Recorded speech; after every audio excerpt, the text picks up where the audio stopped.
Selamat pagi, Bapak Ibu, saudara-saudara Sobat Messenger. Salam sejahtera untuk kita semua.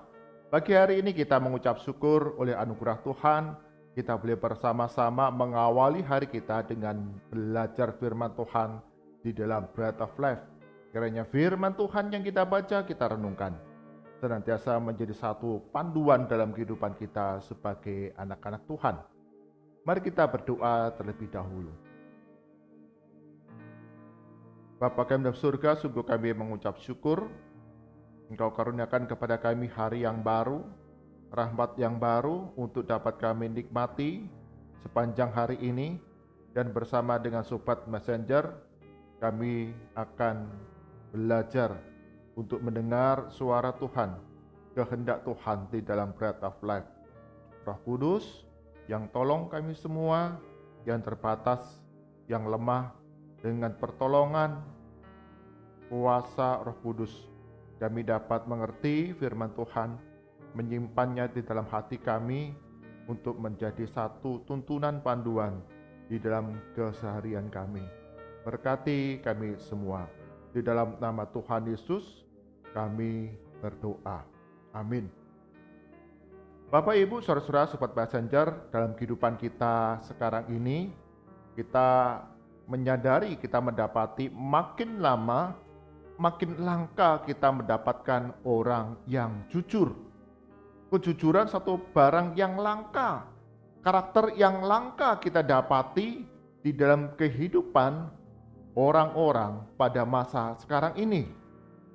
Kita diajar untuk mencari memuaskan kesenangan diri sendiri, sehingga acap kali kita tidak bersikap dengan jujur. Kita berbohong, berdusta untuk mencari keuntungan di dalam kehidupan yang kita jalani. Dalam sejarah negeri Cina ada seorang sejarawan, seorang sarjana yang baik yang bernama Sima Kuang. Sejak kecil sang ayah mendidiknya dengan baik, dengan tekun, dengan harapan bahwa Sima Kuang yang kecil ini nanti bertumbuh menjadi orang yang jujur, sehingga tidak mendatangkan celaka bagi dirinya ataupun orang-orang yang ada di sekitarnya. Pada waktu kecil, Sima Kuang seringkali diberikan tugas oleh ayahnya untuk membersihkan dan merapikan rumah. Sang ayah memberikan perintah ini, tugas ini kepada Sima Kuang dan adiknya untuk bersama-sama mereka menyelesaikan tugas yang diberikan. Dan kebanyakan adalah tugas-tugas untuk membersihkan rumah, membereskan rumah, ataupun pekerjaan-pekerjaan seharian di dalam kehidupan mereka sebagai keluarga petani. Satu hari, sang ayah kemudian menyuruh Sima Kuang dan adiknya Sima Yi untuk mengupas kulit kacang tanah. Sang ayah berkata, siapa yang dapat mengupas kulit kacang tanah ini lebih cepat, lebih banyak akan mendapatkan imbalan. Sima Kuang dan Sima Yi saling berpandangan, dan kepada mereka masing-masing diberikan satu karung kecil, ukuran sedang, untuk kemudian berisi di sana beberapa kacang tanah yang harus mereka kupas kulitnya. Ketika sang ayah mengatakan, silakan, siapa yang lebih cepat, lebih banyak mengupas kulit kacang ini, dia mendapat imbalan. Dan kemudian sang ayah segera meninggalkan mereka. Maka Sima Kuang dan Sima Yi mereka bergegas. Mereka mengupas kulit kacang itu. Sima Yi melihat ternyata adiknya jauh lebih terampil di dalam mengupas kulit kacang. Sima Kuang meskipun dia sudah berjuang, berusaha maksimal untuk mengupas kulit kacang, dia menyadari dia akan kalah. Dia akan gagal. Tapi tiba-tiba datang seseorang yang bernama Yu Huan Mei. Yu Huan Mei ini kemudian melihat, mengamati si Makwang yang dengan gelisah dia mengupas kulit kacang dengan menggerutu, aku bisa kalah ini. Aku bisa kalah. Yu Huan Mei kemudian mendekati si Makwang dan mengatakan, aku punya cara yang jitu, cara yang tepat supaya kamu dapat lebih mudah mengupas kulit kacang tanah ini. Maka kamu akan menang. Percayalah, cara ini sangat manjur sehingga memudahkan kamu mengupas kulit kacang. Maka kemudian Yu Huan Mei memberitahu cara mengupas kulit kacang ini dengan cepat. Si Makwang memperhatikan dan segera dia melakukan apa yang sudah diajarkan oleh Yu Huan Mei ini, cara mengupas kulit kacang dengan cepat. Dan betul, cara itu sungguh cara yang tepat, yang jitu, yang benar, yang membantu si Makwang kemudian dapat mengupas kulit kacang itu dengan lebih cepat, lebih banyak daripada adiknya. Bahkan dia sudah menyelesaikan mengupas kulit kacang, sedang adiknya belum menyelesaikan.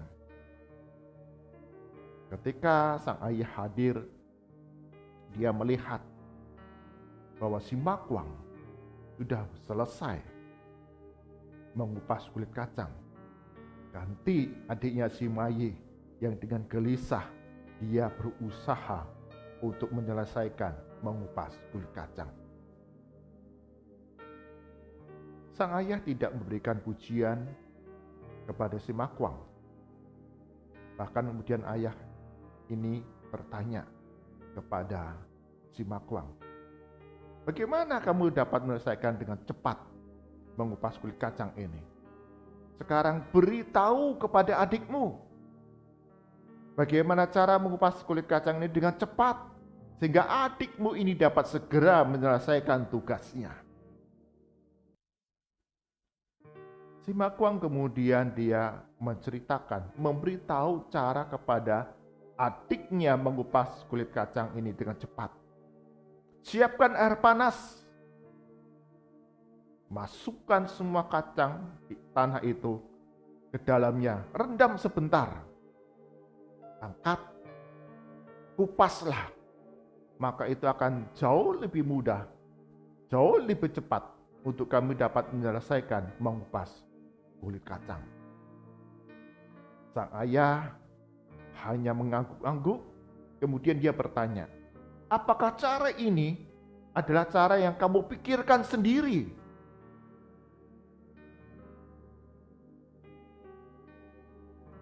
Si Makwang menjadi ragu-ragu untuk segera menjawab. Tapi akhirnya dia mengangguk-angguk sebagai tanda bahwa ya, benar, saya yang memikirkan cara ini sendiri dengan ragu-ragu.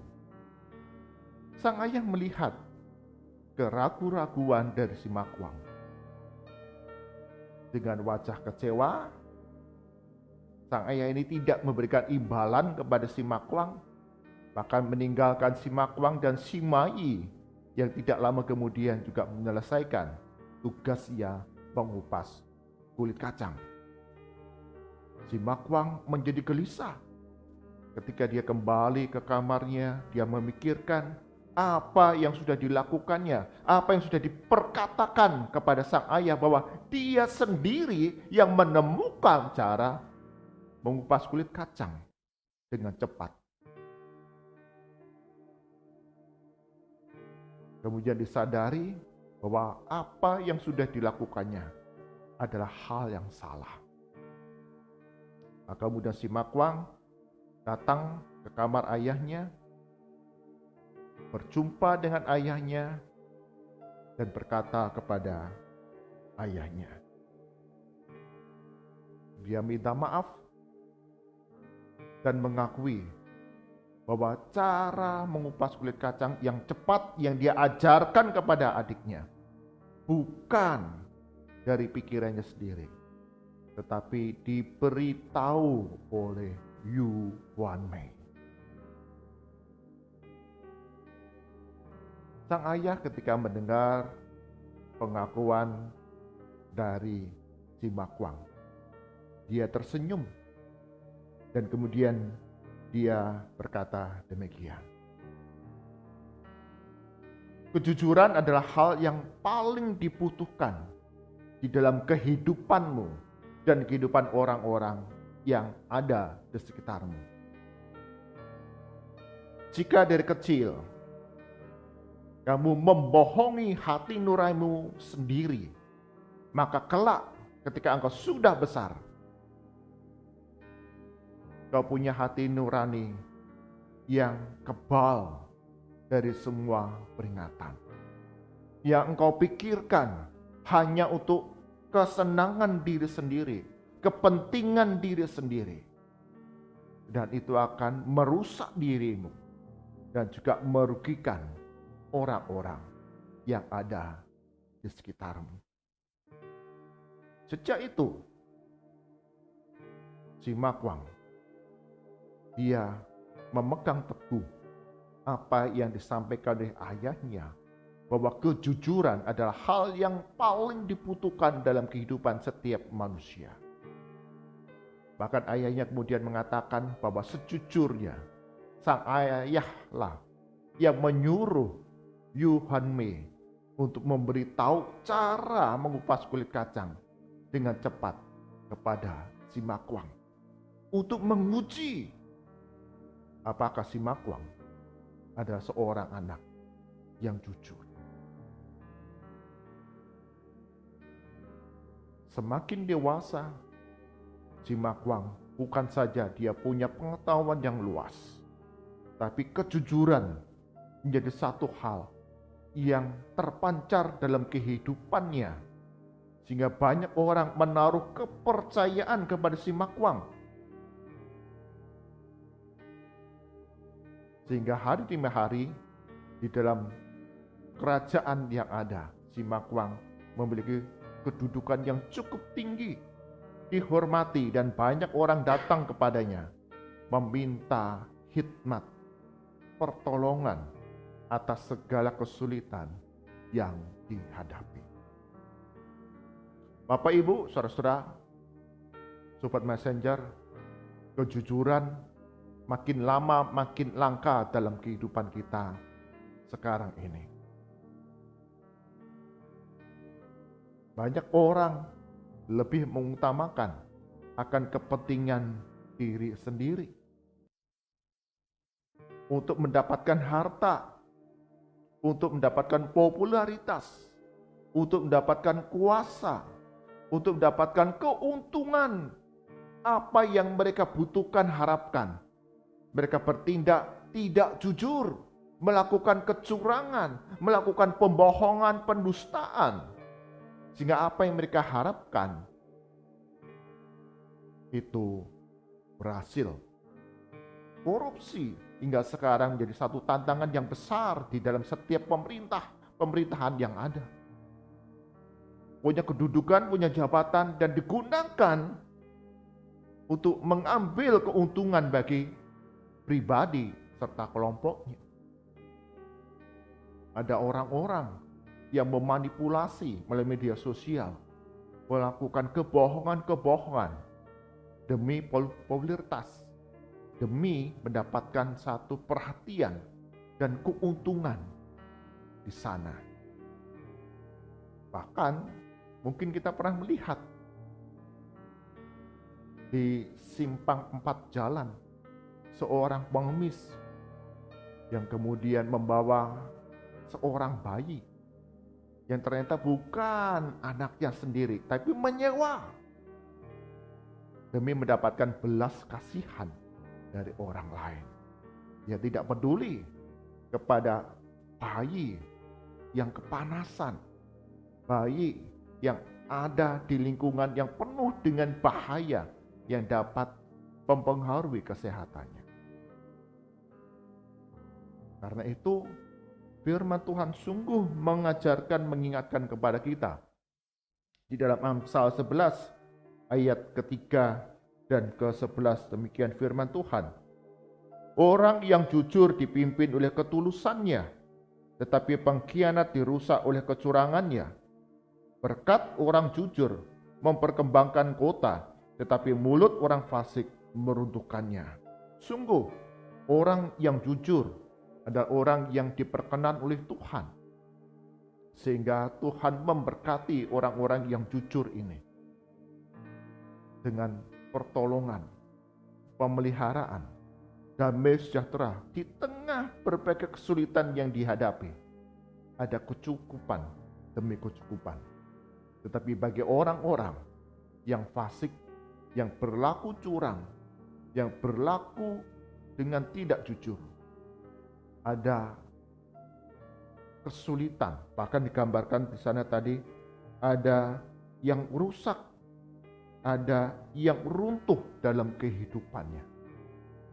Karena itu, Bapak Ibu, saudara sobat messenger, jadilah orang yang jujur, di mana kita akan dipercaya oleh banyak orang yang ada di sekitar kita. Karena mereka yakin bahwa apa yang kita kerjakan, kita lakukan tidak semata-mata untuk kepentingan diri kita sendiri, tetapi kebaikan bersama. Semua yang kita kerjakan, kita lakukan, berharap semua mendatangkan kebaikan. Sehingga orang-orang yang ada di sekitar kita pun, mereka bertumbuh dan menjadi orang-orang yang juga mau berbagi kebaikan, kejujuran satu sama lain. Sehingga kesejahteraan di dalam kota pun itu akan tercapai.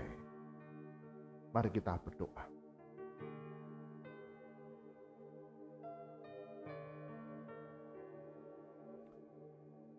Tuhan Yesus, sungguh kami mengucap syukur.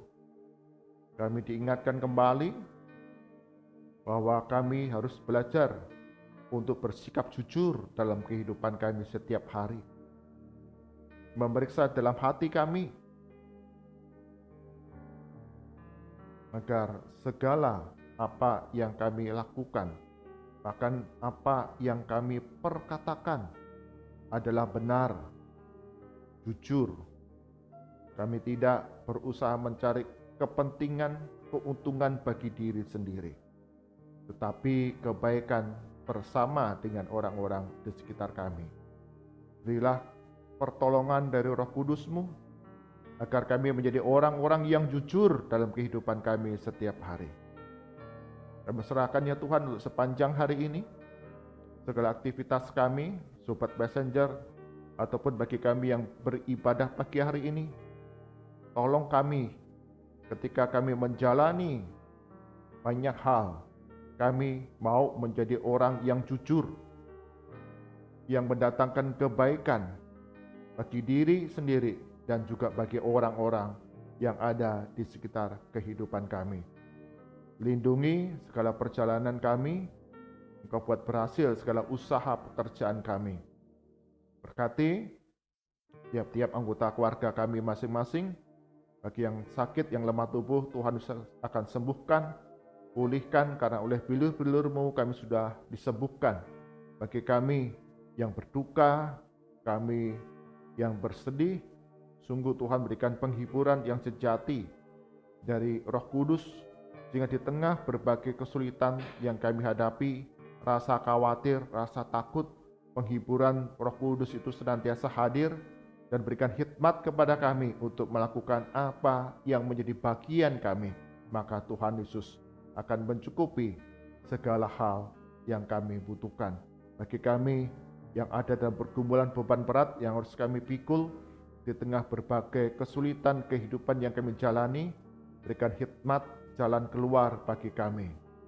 Kami serahkan ya Tuhan untuk setiap lembaga pelayanan Kristen, baik panti asuhan, kesehatan, sekolah, panti-panti rehabilitasi. Sungguh Tuhan Yesus, Engkau akan berikan pertolongan, mencukupi akan segala pelayanan demi pelayanan yang dilakukan dengan jujur, dengan baik, sehingga ada pemulihan demi pemulihan, kebaikan demi kebaikan bagi mereka yang dirawat di dalam panti-panti pelayanan Kristen ini. Berdoa untuk anak-anak Tuhan yang melayani, Tuhan berikan hikmat, Tuhan berikan kesabaran, Tuhan berikan kejujuran dan kesungguhan di dalam melayani setiap jiwa-jiwa. Tentu tidaklah mudah, tapi sungguh Tuhan akan memberikan segala pertolongan topangan untuk melayani mereka yang membutuhkan kasih Kristus. Berdoa untuk sarana prasarana yang dibutuhkan, kebutuhan setiap hari untuk mereka yang tinggal di panti-panti asuhan. Sungguh Tuhan akan memberikan kecukupan makanan, minuman, kebutuhan pakaian, kebutuhan sehari-hari, sehingga tetap merasakan pemeliharaan dari Tuhan. Berdoa untuk setiap sarana, bangunan, tempat di mana mereka tinggal, dan segala alat yang dibutuhkan untuk pemeliharaan kesehatan, kekuatan kepada mereka. Tuhan Yesus juga akan sediakan, sehingga melalui berbagai sarana prasarana ini mereka mengalami pemeliharaan dari Tuhan. Berdoa untuk setiap para pengurus yayasan yang ada, berikan khidmat dalam mengelola setiap sumber daya yang ada. Mengucap syukur untuk anak-anak Tuhan yang boleh mendukung berbagai pelayanan Kristen ini.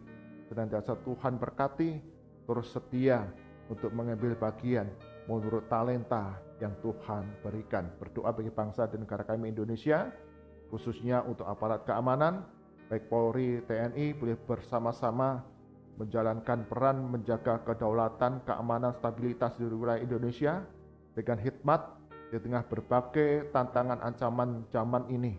Sungguh mereka dapat mengambil keputusan, tindakan-tindakan yang tepat, sehingga mendatangkan damai sejahtera, stabilitas, keamanan, kedaulatan negara yang kuat. Berikan pendampingan bagi keluarga-keluarga yang ditinggalkan oleh mereka yang harus menjalankan panggilan negara. Tuhan Yesus mencukupi akan segala kebutuhan mereka. Mari angkat tangan kita, arahkan hati kita kepada Tuhan, dan kita terima berkat daripadanya. Kasih karunia dan damai sejahtera dari Tuhan kita Yesus Kristus, pemeliharaan yang sempurna dari Allah Bapa, serta persekutuan dengan Roh Kudus, menyertai langkah kehidupan kita hari demi hari, menjadi anak-anak Tuhan yang hidup dengan jujur untuk mendatangkan kebaikan bagi setiap orang yang ada di sekitar kita dengan pertolongan dari Yesus Kristus, dari sekarang sampai selama-lamanya. Amin. Bapak Ibu, saudara-saudara sobat Sanja, dalam kehidupan kita sekarang ini tidaklah mudah untuk kita bersikap jujur, tapi kita percaya Tuhan Yesus akan memberikan pertolongan kepada kita ketika kita menjalankan peran kita, tugas kita, tanggung jawab kita dengan jujur. Maka ada berkat yang dicurahkan Tuhan bagi kita dan bagi orang-orang yang ada di sekitar kita. Tuhan Yesus berkati kita semua. Amin.